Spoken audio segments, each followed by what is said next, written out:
E aí, pessoal, tudo bem? Sou eu de novo, Rafael Cafezeiro, professor de Biologia do Pense e do QG, e a convite da Folha Dirigida, estou aqui para bater um papo sobre as questões que foram um pouco complicadas lá naquela prova do Enem de 2015. Bom, a ideia aqui é fazer um ranqueamento.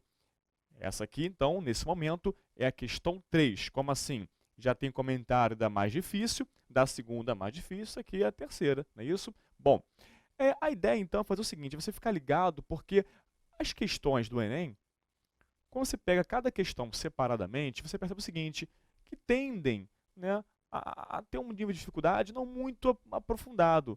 Não é verdade. Mas qual o detalhe? Na hora da prova, aquele grande conjunto de questões acaba complicando um pouco. Então, por favor, fique ligado, porque estando bem preparado, você faz mais rapidamente as questões e, com isso, combate seu maior inimigo, que com certeza é o tempo. Acompanhe então a questão, vamos lá? Normalmente, as células do organismo humano realizam a respiração aeróbica. Vai destacando o que é importante, então. Respiração aeróbica. Gente, não esqueça, é essencial sempre ler o texto, hein? Na qual o consumo de uma molécula de glicose gera 38 moléculas de ATP. Então, vamos anotar aqui, ó, 38 moléculas de ATP. Então, olha só, o consumo de uma molécula de glicose, uma só, hein? Opa. Gera 38 de ATP. Para quem não lembra, tá, o ATP é a adenosina trifosfato e ela é uma moeda energética, fornece energia para você. Tá. Contudo, em condições anaeróbicas, gente, por favor, sempre tente usar ao seu favor a etimologia da palavra. Como assim a etimologia? A origem dela. Bom, você costuma usar o termo aeróbico para o que dá, ou melhor, porque consome oxigênio, correto? Então, olha só, o termo aeróbico é porque consome oxigênio. Tá, o O2 participa. Botei na frente an. O prefixo an, assim como a, são de negação. Anaeróbico é não aeróbico, então não participa o gás O2, ok? Acompanha então. Contudo, em condições anaeróbicas, o consumo de uma molécula de glicose pelas células é capaz de gerar apenas 2 de ATP. Opa, então olha só, em condição de anaerobiose, o consumo de uma molécula de glicose, pela célula é capaz de gerar apenas 2 moléculas de ATP. Detalhe, então, que na condição, que eu vou chamar de condição 1, que é a tal da condição aeróbica, o que eu verifico, ó, sim, vou destacar aqui para você, ó, na condição 1, uma molécula de glicose, uma de glicose, para 38 de ATP. Tá? Essa relação aqui, ok? Ótimo. Agora, na outra situação que é de anaerobiose, o que eu percebi, ó, eu vi aqui, ó, que para cada de glicose, uma de glicose, em anaerobiose agora, sem oxigênio, eu verifico, então, apenas um saldo de 2 moléculas de ATP. Mudou bastante, ok? Temos aqui um gráfico, acompanha já de cara os eixos. Bom, consumo de glicose em função da concentração de O2. Já volta o gráfico, ok? Qual curso representa o perfil do consumo de glicose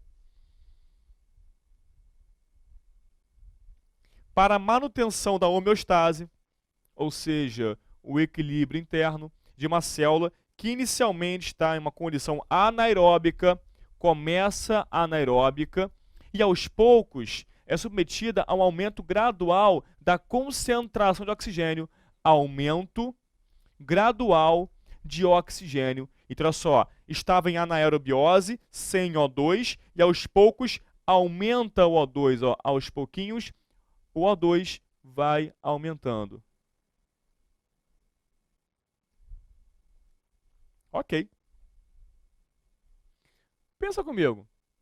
O nosso corpo tem que ter, logicamente, no caso da célula, melhor da célula, no caso da célula tem que ter um padrão aí de ATP, um saldo essencial para a sua vida. Tá, aí o que a gente faz? A gente consome a glicose na respiração celular aeróbica, ou então só na glicólise com a fermentação, liberando apenas um outro tanto de ATP. Tá, aí vamos lá. Você viu que na respiração celular aeróbica, o saldo por glicose é de 38 ATP.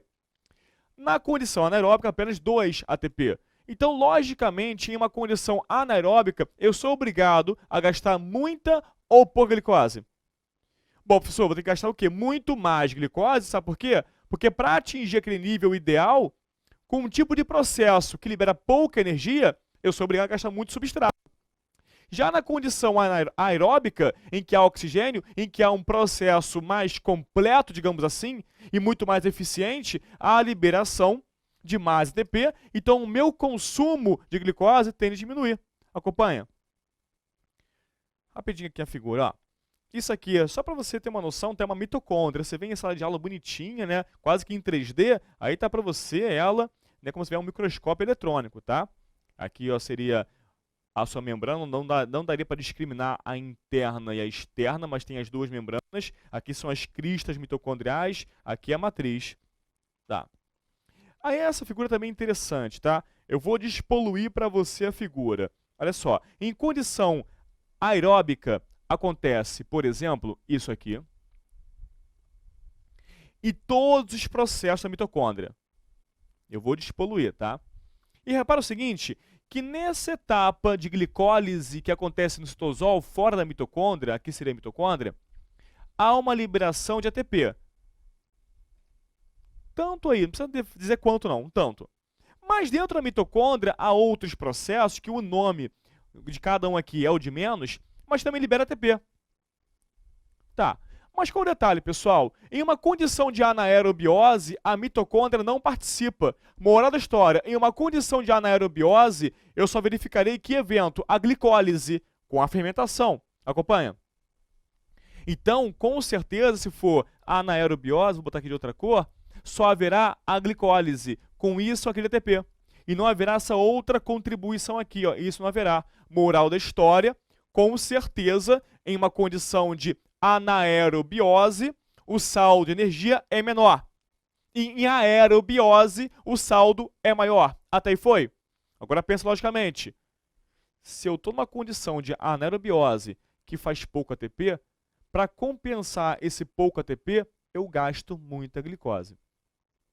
Acompanhe então a questão. Vamos lá. Começou como? Em condição anaeróbica. E aos poucos aumenta o gás oxigênio. Eu quero saber, então, o perfil de consumo de glicose. Com pouco oxigênio, ou 100, eu sou obrigado a gastar muita glicose. No início, muita glicose. Conforme eu aumento a concentração de oxigênio, qual vai ser o reflexo aqui? Gente, por favor, uma coisa que pega muita gente é a análise gráfica. Gráfico não tem mistério. É o que em função do que. Ok? Vamos lá de novo. É o que em função, é o y em função do x. Acompanhando de novo. O que acontece aqui quando eu mudo aqui. Ok? Bom, aumentando o oxigênio, o metabolismo aeróbio aumenta. E com o metabolismo aeróbio aumentando, o ATP produzido tende a ser maior ou menor? Maior. Então, a necessidade do consumo de O2 tende a diminuir. Começa, então, a diminuir. Com muito oxigênio, muito metabolismo aeróbio, que gera muito ATP. Então, a necessidade de quebra desse açúcar aqui é menor. Esse aqui no curva, tá aqui para você curva 5, tá aqui para você curva 5. Ok? Tranquilo? Bem complexo, não é complexa? Um abraço, a gente se esbarra por aí, hein? Valeu!